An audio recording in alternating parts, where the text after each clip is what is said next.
देखिए, अभी हम लोग जो क्लास किए उसमें मैथ का क्लास किए। अब हम लोग साइंस के बारे में जानेंगे कि साइंस क्या है, साइंस के उसके कंसेप्ट को जानेंगे। हम लोग पढ़ने जा रहे हैं साइंस। पहले हम साइंस को जानेंगे, उसके बाद साइंस के पार्ट को जानेंगे, यानी कि उसके बाद हम लोग फिजिक्स, केमिस्ट्री, बायोलॉजी जो भी है उसके अंदर एंट्री करेंगे। ठीक है, तो इससे पहले मैं आपको बता दूं कि ऐसे जो भी व्यूअर हैं या जो नए देखने वाले हैं, जो नए चैनल पे आए हैं, वह अगर वीडियो देख रहे हैं तो आप पूरा वीडियो देखें। अगर आपको लगता है कि इस वीडियो से लाभ होगा या आप कुछ सीख पा रहे हैं तो चैनल को सब्सक्राइब कीजिए, बेल आइकन दबाइए, शेयर कीजिए। तो यहाँ पे हम इसको बताएं कि विज्ञान हम किसे कहते हैं। पहले विज्ञान के बारे में, जैसा कि हमने बताया कि किसी भी चीज का परिभाषा हम देना शुरू करते हैं तो क्या देखते हैं, उसके प्रॉपर्टीज को देखते हैं, है ना।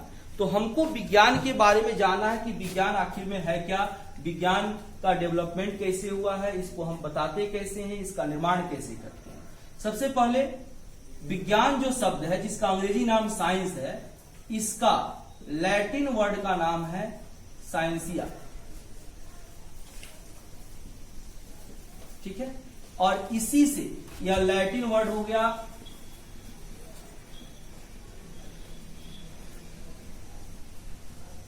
और इसी से बना हुआ है साइंस। क्या बना हुआ है? साइंस, है ना। यह इसका इंग्लिश रूपांतरण है ना। और इसी को हम संस्कृत में कहते हैं। क्या कहते हैं? संस्कृत में इसका जो नाम होता है, यह संस्कृत नाम होता है इसका विज्ञान। क्या नाम होता है?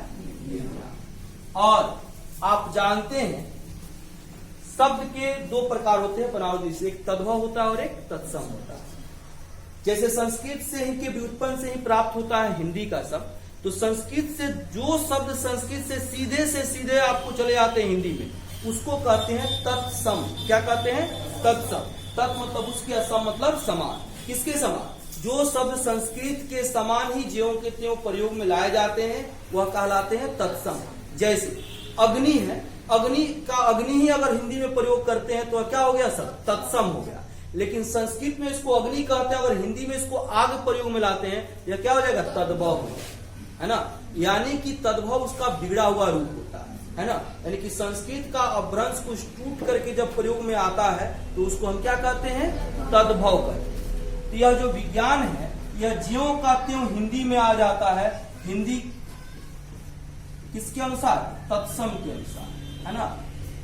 विज्ञान ही आ जाता है, इसलिए इसको हम क्या कहते हैं? तत्सम कहते हैं। ठीक है, अब इसी साइंसिया का होता है इंग्लिश में ही ना अलग एक वर्ड, इंग्लिश वर्ड होता है to know. To know, to know का मतलब क्या होता है? बोलिए, जानना होता है। क्या होता है? जानना होता है। और इसी का उर्दू में, उर्दू के अरबी लैंग्वेज में, अरबी और फारसी उर्दू का दो लैंग्वेज होता है, जिसमें अरबी लैंग्वेज में इसको कहा जाता है इल्म। क्या कहा जाता है? इल्म। इल्म का मतलब हुनर या जानकारी हम इसको कहते हैं। तो इल्म का मतलब ही किसी चीज का जब विशेष जानकारी होता है तो उसको हम क्या कहते हैं? इल्म कहते हैं, है ना। जैसे किसी को मिठाई बनाने का बहुत अच्छा इल्म है, किसी को पढ़ाने का बहुत अच्छा इल्म है ना। किसी को मतलब कि गाड़ी चलाने का बहुत बड़ा बढ़िया इल्म है। तो इल्म का मतलब क्या होता है? जानकारी होता है। उर्दू में इसको हम इल्म कहते हैं। यानी देखिए, यहाँ पे जितने भी शब्द है ना, इस सारे शब्द का एक ही मतलब है, क्या? जानना। किसको जानना? किसी भी शब्द के बारे में, किसी भी बात जो आपको दिया जाता है ना, उससे संबंधित उसका अवलोकन करके उसका गहराई से उसके बारे में जो जानने के लिए आपके द्वारा काम किया जाता है, उसी को क्या कहते हैं? विज्ञान कहते हैं। क्या कहते हैं? विज्ञान कहते हैं। अर्थात किसी दिए गए शब्द या किसी दी गई बात का अवलोकन करके उससे संबंधित बात की जानकारी लेना या उसकी जानकारी को प्राप्त करना क्या कहलाता है?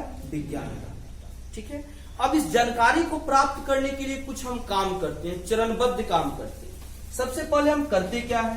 तो मान लेते हैं किसी भी चीज को जानना है, आपको साइकिल के बारे में ही जानना है, आपको इस मार्कर के बारे में ही जानना है, आपको बोर्ड के बारे में ही जानना है, किसी भी चीज के बारे में जानना है, सबसे पहला काम क्या होगा, ये पहले बताइए। सबसे पहला काम क्या करते हैं हम?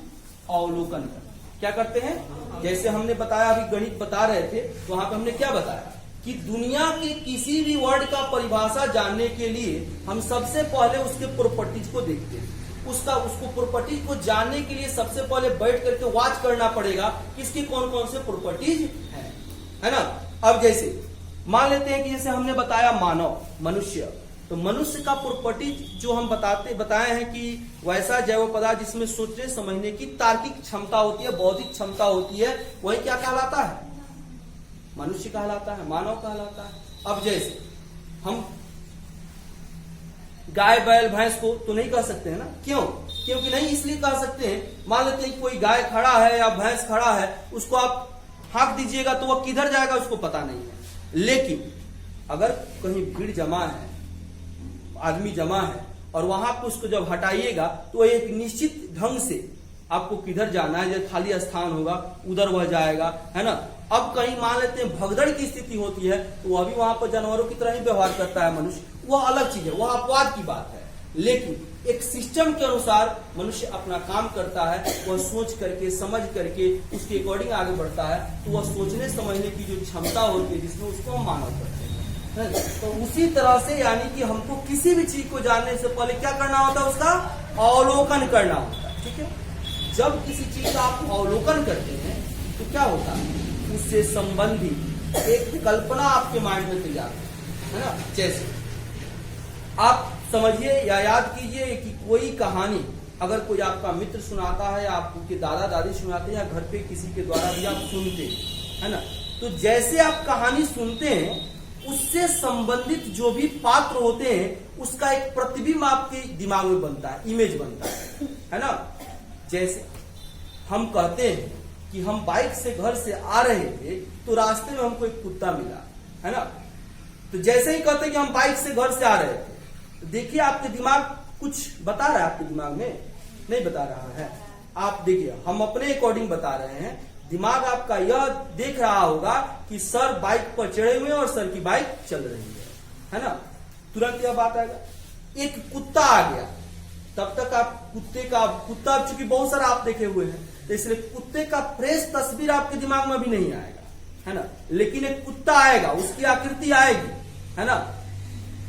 कुत्ता बीच में आ गया है, तब तक हमारी गाड़ी का बैलेंस खराब हो गया। बैलेंस खराब हुआ है तो डगमगाता हुआ बाइक आपको दिखाई देगा आपके माइंड में। ऐसा ही होता है ना।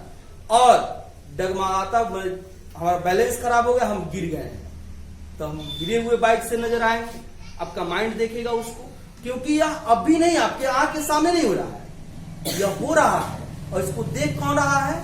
अदृश्य रूप से आपका दिमाग देख रहा है। तो वह प्रतिबिंब कौन बनाएगा? दिमाग बनाएगा, जिसको हम कहते हैं परिकल्पना। परिकल्पना, है ना। यानी कि कोरी कल्पना एक होता है, परिकल्पना होता है। कोरी कल्पना यानी कि जिसका कोई आधार नहीं, कोरा कल्पना है। कोरा का मतलब एकदम प्लेन, सादा, कुछ नहीं, है ना। तो कोरा कल्पना का मतलब है कि जो निराधार है, जिसका कोई आधार नहीं है, कोई बेस नहीं है, कोई सिस्टम नहीं है, लेकिन वो आप कल्पना कर लीजिए, है ना। अब जैसे हम प्रधानमंत्री बन गए हैं, तो ये कोरी कल्पना है ना, इसका कोई आधार ही नहीं है। प्रधानमंत्री बनने के लिए बहुत सारे सिस्टम न चाहिए, तो सिस्टम में आप है नहीं, सिस्टम का कोई पार्ट नहीं है। कम से कम एक सांसदों होते तब आप सोच सकते थे कि हम प्रधानमंत्री बन गए हैं, है ना। यहाँ तक वार्ड पंच कोई है ही नहीं है और सोच रहा है कि हम प्रधानमंत्री बन गए, तो संभव है? संभव नहीं। इसको कहते हैं कि जिस घटना की घटित होने की कोई संभावना नहीं हो, कोई दूर दूर तक उसका भी नहीं हो, तो उसको हम कहते हैं कोरी कल्पना। अब परिकल्पना का मतलब क्या होता है? परिकल्पना यह भी एक कल्पना ही है। कल्पना का मतलब क्या हुआ? इमेजिंग। इमेजिंग उसको अंग्रेजी में कहते हैं, यानी कि आप वास्तव में वह नहीं हो रहा है, लेकिन आपका दिमाग उसको कल्पना कर रहा है, उसका एक चित्र बना रहा है, उसका एक इमेज आपके दिमाग में तैयार हो रहा है ना। तो परिकल्पना का मतलब होता है किसी के द्वारा कोई बात कहा जाता है, या किसी के द्वारा जब कोई बात सुना जाता है, या हमारे द्वारा जब किताब की कोई कहानी पढ़ी जाती है, तो उन सारे कहानियों से जो पात्र का एक इमेज या पात्र का जो एक धुंधला परिदृश्य हमारे दिमाग में जब घूमता है तो उस दिमाग की कल्पना को हम क्या कहते हैं? परिकल्पना कहते हैं। क्योंकि जो दिमाग में आ रहा है वह कहां से आ रहा है? जो आप पढ़ रहे हैं, जो आप सुन रहे हैं, जो आपको सुनाया जा रहा है, उसी से संबंधित बात आ रहा है ना? तो उससे संबंधित जो बात आ रहा है वही आपका क्या हो गया? परिकल्पना हो गया। ठीक है। अब वह परिकल्पना, जैसे हमने यह सारी बात बताई है ना, तो अवलोकन जब हम करते हैं, अवलोकन जब हम करते हैं तो उसके पश्चात क्या होता है? आपके मस्तिष्क में एक कल्पना तैयार होती है, एक धुंधला तस्वीर तैयार होता है, एक धुंधला तस्वीर तैयार होता है। उसको हम क्या कहते हैं? परिकल्पना। ठीक है। चलिए एक और एग्जांपल हम देते हैं। जैसे हमको किसी भी चीज के बारे में जानना है ना, यानी कि आप उससे अनजान है। मान लेते हैं कि आंख पे पट्टी बांध दिया गया, ठीक है, हाथ में कलम थमा दिया गया है ना, और पूछा जाए कि क्या है। आंख खुला रहता तो आप उसके बारे में जानते हैं ऑलरेडी कि अब आया तो क्या है? मार्कर है, कलम है ना। आंख पे पट्टी बांध दिया गया, अब हाथ में थमाया गया तो आपको पता नहीं है क्या है, तो आप क्या करते हैं? अब इसको टटोलेंगे चारों ओर से, है ना। टटोलेंगे तो आप इसको पहले से देखे हुए हैं, टटोलने के बाद आपको महसूस होगा, आप डायरेक्ट नहीं बताएंगे, महसूस होगा कि ये लागता कि मार्कर हो, लागता अभी है कि नहीं, ये कल्पना आपके दिमाग में तैयार हो रहा है ना। तो वो बात सच है या गलत है, मन मार्कर है या नहीं है, कल्पना तैयार होगा तो वह कल्पना सही भी हो सकता है और गलत भी हो सकता है ना। अब जैसे हम बाइक से आए, कुत्ता आ गया, बैलेंस खराब हो गया, हम गिर गए, यह बात सही भी हो सकती है और गलत भी हो सकती है। अब इसको हम क्या करते हैं? इसके लिए हम जांच करते हैं, इसके लिए हम क्या करते हैं? प्रयोग करते हैं कि यह बात सही है या गलत है ना। तो हम इसके बाद क्या करते हैं? प्रयोग करते हैं। अब प्रयोग कैसे करेंगे? अब मान लेते हैं कि प्रतीत हो रहा है कि यह कलम है, तो कलम होगा तो कुछ ना कुछ तो होगा ना। कलम के 3 ही तरीके होते हैं, या तो वह खटका के हम उसका निकालेंगे, है ना, नहीं तो उसको खोलेंगे, नहीं तो घुमा करके, यही 3 तरीका है ना। एक खटका, एक घुमाना, और नहीं तो एक ढक्कन होता है, उसको निकाल करके हम करेंगे। तो हम उस कलम के तीनों हमारे माइंड में कि इस तरह की व्यवस्था होती है कलम में, हम तीनों अब उसमें सिस्टम अप्लाई करेंगे। प्रयोग का मतलब होता है कि उससे संबंधित सारी व्यवस्था को उसमें अप्लाई करना, है ना। अप्लाई करेंगे तो कहीं ना कहीं से उसका बल्ब नींव दिखाई देगा, है ना। अगर वह नींव दिखाई दिया, वो आपके हाथ में कहीं ना कहीं महसूस हो रहा है उसका पतला एक सिरा, तो आप कहते हैं, रिजल्ट देते हैं उसके पश्चात, प्रयोग के पश्चात, यह कलम है या नहीं, है ना। या लास्ट में हमको क्या प्राप्त होता है? निष्कर्ष। क्या प्राप्त होता है? निष्कर्ष। यानी कि दुनिया में किसी भी चीज की जानकारी के लिए, दुनिया के किसी भी चीज की जानकारी के लिए जिसे आप नहीं जानते उसके लिए तो कोई काम ही नहीं करना। अब जैसे मार्कर है, आप खुली आंखों से देख रहे हैं, पॉलिश का नाम पता है, तब इसमें क्या रिसर्च कीजिएगा? कोई काम करना है क्या? नहीं करना। लेकिन जिसे आप नहीं जानते, है ना, जिसके बारे में मात्र आपने केवल सुना है, जाना है किसी के मुख से, है ना। अब जैसे एक डाकू था, तो डाकू का जैसे ही होता है तब तक आपको दिखाई देगा धोती कुर्ता में, गमछा में, चंदन टीका किए हुए, बड़ा बड़ा बाल, बड़ा बड़ा मूछ, है ना। ऐसे अब परिदृश्य बन जाता है, तैयार हो जाता है। और वैसा कोई व्यक्ति जब आ जाएगा, तो सुने है ना देहात में जब कोई ऐसा आ जाता है तो एकदम तो डाकू लेखा लागता होता है ना, क्योंकि पहले से वो आपके मस्तिष्क में वह बात इनरोल्ड है ना। अब कोई नाटके का हो, चाहे तनी वेशभूषा में धोती कुर्ता पहना हो, गमछा मुकुट लगाया हो, है ना, और थोड़ा सा पर्सनालिटी ठीक हो, तो एकदम ही राजा लेखा लगता है ना। क्योंकि वो हम लोग सीरियल के माध्यम से, कहानी के माध्यम से, चित्र के माध्यम से, यह सब हम लोग जानते हैं कि राजा ऐसे होते हैं, है ना। ये हमारे अंदर इनबिल्ट है, पहले से यह हमारे अंदर डाला गया है ना। हमारे दिमाग उसको रीड कर लेता है, अच्छा ऐसे हम सुने हुए हैं, या इसकी तरह दिखाई दे रहा है, इसलिए यह है। तुरंत वो अवलोकन कर लेता है, परिकल्पना तैयार होता है, प्रयोग भी करके और निष्कर्ष तुरंत दे देता है, दिमाग में देता है, उसमें आपको कुछ नहीं करना पड़ता है ना। लेकिन जहां पे आप किसी चीज को नहीं जानते हैं तो उससे आप उसका कंपेरिजन करते हैं, कंपेयर करते हैं, है ना। अब जैसे मान लेते हैं कि खुद हम अपने बारे में ही कहें, अब कोई विद्यार्थी हमको कभी देखा नहीं हो, ये बस सुना हो कि हाँ निर्मल सर पहाड़ों में पढ़ाते हैं, है ना, तो वो फलना टाइप के मोटरसाइकिल पर चढ़ते हैं, है ना, नाटे नाटे हैं, मोटे मोटे हैं, है ना, मैंने दाढ़ी रखते हैं, मैंने ये सब, है ना। तब कहीं हम गए, तब तक बाइक ध्यान में आया, तो लागत है कि हमें सुंदर नहीं दिया तक मोटरसाइकिल, हमको कोई देखेगा, कंपेरिजन करेगा, या तुरंत अवलोकन भी हुआ, परिकल्पना तो उसके दिमाग में पहले से बना हुआ है, प्रयोग कर लिया कि फलना है, और उसके बाद आकर के निष्कर्ष दे दिया, तब फिर वह बच्चा आएगा, कहेगा कि सर निमल सर हुए, है ना, ऐसा हुआ है मेरे साथ, है ना, नहीं देखा हुआ है कुछ, मतलब कि मेरे जो भी कंडीशन है उस कंडीशन से मेल करके और वो बच्चा मेरे पास पहुंच जाता है ना, कि आप ही फलना सर है, तो हो जाता है। यह सब क्या है? यह सब विज्ञान है ना। यानी हम अब इसका परिभाषा कैसे देंगे? यह 4 चरण हो गया, है ना। देखिए यह सब काम चरणबद्ध हो रहा है ना, चरणबद्ध हो रहा है। इसमें ऐसा नहीं है कि पहले इसको कर लेंगे, जब तक आप अवलोकन नहीं करेंगे तब तक परिकल्पना बनेगा क्या? तो हम ही थोड़े कह सकते हैं कि पहले परिकल्पना होगा, नहीं कर सकते है ना। हम ही थोड़े कह रहे पहले प्रयोग कर लेंगे, कुछ मिला है ये नहीं, कुछ अवलोकन किए नहीं, तो प्रयोग पहले कैसे आप कर लेंगे? नहीं कर पाएंगे। और डायरेक्ट आप निष्कर्ष भी नहीं दे सकते हैं, दे सकते हैं? नहीं दे सकते हैं। यानी कि यह क्या है? एक चरणबद्ध प्रक्रिया है। याद किए 10th क्लास में आप लोग पढ़े हुए एल्गोरिथम पढ़े हैं, 2 चीज मिला होगा, यूक्लिड विभाजन प्रमेयिका और यूक्लिड विभाजन एल्गोरिथम।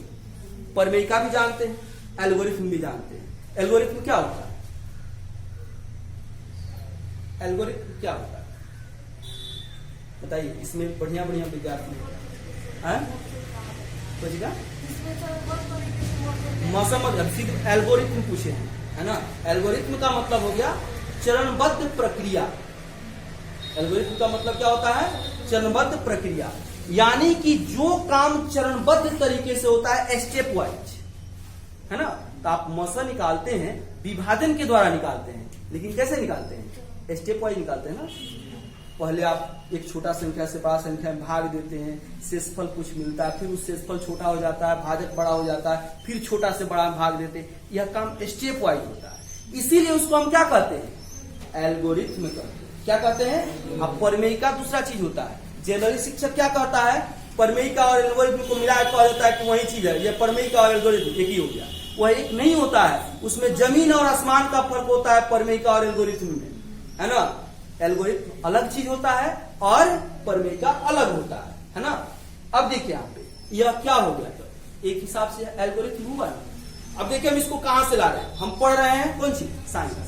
वो हम कहां पढ़े हैं? मैथ में। तो ऐसा नहीं है, कोई भी काम जब चरणबद्ध तरीके से करते हैं, जैसे हम अपने दिनचर्या के अनुसार जैसे हम पढ़ने आते हैं, तो आपका काम जो दैनिक कार्य होता है, दैनिक जो कार्य होता है वह चरणबद्ध तरीके से होता है ना। सुबह में बिछावन छोड़ते हैं, है ना, आप फारिग होते हैं, पूरा फ्रेश होते हैं, है ना, उसके बाद भोजन करते हैं, स्नान ध्यान करते हैं, भोजन करते हैं, फिर पढ़ने आते हैं, है ना। तो यह क्या है? एक चरणबद्ध प्रक्रिया है, एक चरणबद्ध प्रक्रिया है। उसके बाद एक सिस्टम रूल बताया जाता है कि इसके बाद यह पढ़ना है, इसके बाद यह पढ़ना है, एक स्टेप वाइज कंडीशन बनाया गया है ना। अब ऐसा थोड़े है कि हम विज्ञान पढ़ाना शुरू किए, हम विज्ञान जन्मे नहीं किए और सीधे चले गए, चलो बल पढ़ते हैं, है ना, चलो बल का नियम पढ़ते हैं। बल जानेंगे तब ना उसका नियम जानेंगे हम, गति जानेंगे तब ना गति का नियम जानेंगे हम, है कि नहीं, है ना। यानी कि सारी क्रियाएं, हमारी प्रकृति की भी सारी क्रियाएं कैसे होती है? चरणबद्ध तरीके से होती है। तो जो भी प्रोसेस, जो भी क्रिया चरणबद्ध तरीके से संपन्न होती है, उस चरणबद्ध तरीके से संपन्न होने वाली क्रिया का क्या नाम होता है? एल्गोरिथम नाम होता है। यह भी क्या है? एल्गोरिथम है। तो हम कह सकते हैं विज्ञान एक एल्गोरिथम है, जिसके माध्यम से हम किसी सामग्री की जानकारी हासिल करते हैं, किसी सामग्री के बारे में जानते हैं। पहला परिभाषा। दूसरा परिभाषा देखिए, अवलोकनों या प्रेक्षणों, अवलोकन चाहे प्रेक्षण, है ना, पर आधारित क्रमबद्ध ज्ञान को क्या कहते हैं? विज्ञान, है ना। या ऐसे भी हम कह सकते हैं कि दुनिया में या इस सृष्टि में या ब्रह्मांड में किसी भी सामग्री की जानकारी को प्राप्त करने के लिए हमारे द्वारा किया गया संपूर्ण प्रयास क्या कहता है? विज्ञान कहता है। बस समझ रहा है? यानी कि हम किसी भी सामग्री की जानकारी को प्राप्त करने के लिए जो भी कार्य करते हैं वह संपूर्ण कार्य क्या कहलाता है? विज्ञान का। ठीक है। और भी हम दे सकते हैं परिभाषा, क्या दे सकते हैं कि किसी भी सामग्री की जानकारी को प्राप्त करने के लिए अवलोकन एवं प्रेक्षण के फलस्वरूप परिकल्पना प्राप्त होती है। उस परिकल्पना के प्रयोग के द्वारा जो हम निष्कर्ष प्राप्त करते हैं उसको क्या कहते हैं? विज्ञान कहते हैं। बात समझ आ रही है कि नहीं आ रही है? आ रही है ना? तो विज्ञान यह हुआ। जैसे कुछ टीचर लोग बताता है ना, विज्ञान कैसे बताएगा लोग? वी मतलब विशिष्ट और ज्ञान, माने विशिष्ट ज्ञान को हम क्या कहते हैं? विज्ञान कहते हैं। तो बताइए इस परिभाषा से आप संतुष्ट हैं? नहीं। विशिष्ट ज्ञान क्या होता है ये हमको बताइए। स्पेसिफिक नॉलेज, विशिष्ट ज्ञान अंग्रेजी में उसको कहते हैं स्पेसिफिक नॉलेज। हम जो कुछ भी जानते हैं, जानने का प्रयास करते हैं, वह सब अपने आप में क्या है? विशेष है। सब अपने आप में क्या है? विशेष है। हाँ, जो जानते हैं उसके लिए तो कोई बात ही नहीं है। ये तो हम बचपन से ही जानते हैं कि यह क्या है? कलम है ना? कलम अब हमारे दिमाग में इनबिल्ट है कि जो लिखने का काम करता है, जो कोरे कागज पे, बोर्ड पे या जिस चीज पे लिखा जाता है जिसके माध्यम से, है ना, उसमें स्याही रहता है, स्याही के माध्यम से हम लिखते हैं, वह क्या कहलाता है? कलम कहलाता है। ये हमारे अंदर है। कॉपी क्या है, किताब क्या है, हम जानते हैं। अब इसको जानने के लिए क्या अवलोकन करना, क्या प्रेक्षण करना, क्या प्रयोग करना, है ना? इसको जानने के लिए कोई काम करता है जो हम जानते हैं, है ना? वह अब उसके आधार पर कोई काम करना निराधार है ना? इसीलिए हम यहाँ पर अगर कहते हैं कि विज्ञान मतलब क्या हुआ? विशिष्ट ज्ञान, तो यह सार्थक परिभाषा नहीं है ना? यह भुलियाने के लिए परिभाषा हम दे सकते हैं कि विज्ञान मतलब क्या? विशिष्ट ज्ञान को विज्ञान कहते हैं। आप क्या कहेंगे कि किसी भी सामग्री के बारे में जानने के लिए हमारे द्वारा किया गया संपूर्ण क्रियाकलाप, संपूर्ण प्रयास या क्रमबद्ध प्रयास क्या कहलाता है? विज्ञान। ऐसे भी लिख सकते हैं, अवलोकनों पर या प्रेक्षणों पर आधारित सुव्यवस्थित एवं क्रमबद्ध ज्ञान को क्या कहते हैं? विज्ञान। बात समझ आ रही है ना? बोलिए, इसमें किसी को दिक्कत? अब यहाँ पे पूछा भी जाता है कि विज्ञान के कितने चरण? विज्ञान मतलब कि जानकारी एकत्र करना, जानकारी लेना। विज्ञान के कितने चरण? बताइए, विज्ञान के कितने चरण? 4 चरण। किसी भी सामग्री की जानकारी कितने चरण में लेते हैं? कोई भी दुनिया में आप सोच करके देखिए कि इन 4 के अलावा हम 5वां नहीं जानते हैं, और 4 के बिना भी हम कोई काम नहीं कर सकते। इसमें से को हट जाएगा तो नहीं होगा। आप सोच करके देखिए, है ना? देखिए, आपको पहले ही बताया है कि विज्ञान का मतलब लॉजिक, आपका सोच, आपका थिंकिंग, है ना? आप जितना अच्छा सोच सकते हैं उतना अच्छा विज्ञान को आप समझ सकते हैं, है ना? सोचना बंद, विज्ञान समझना भी बंद, है ना? जब तक आपका दिमाग सोच रहा है, कुछ काम कर रहा है, तब तक आप इसमें बेहतर नहीं, बहुत बेहतर कर सकते हैं, है ना? और जब आप सोचना छोड़ दीजिएगा, कुछ अलग करना छोड़ दीजिएगा, यह समझ में नहीं आएगा। इसको समझने के लिए दिमाग को सोचना पड़ेगा, दिमाग से सोचने के लिए विवश करना पड़ेगा, दिमाग से काम लेना होगा। जैसे हम आपको काम दे रहे हैं, आप दिमाग को काम दे रहे हैं, दिमाग आपका काम करके आपको देगा, तो आप रिजल्ट दूसरे को दीजिएगा। काम कौन करता है? हम कर रहे हैं काम, कि मेरा दिमाग काम कर रहा है। अभी मेरा दिमाग काम कर रहा है। आपने हमको एक काम दिया है, क्या? कि पढ़ाना है। किसको? विज्ञान को। हमने दिमाग को काम दिया, दिमाग अब घूम रहा है और अपना काम कर रहा है, और प्रिवेंटी हमारा सारा इंफॉर्मेशन हमको दे रहा है, और वह दिमाग का इंफॉर्मेशन हमारे जुबान से आपके समक्ष फ्लो हो रहा है, पहुंच रहा है, जिसके माध्यम से आप उसको जानते हैं। कोई दिक्कत? बात समझ आई? इतना पहले आप नोट कीजिए, ठीक है? नोट कीजिए इतना।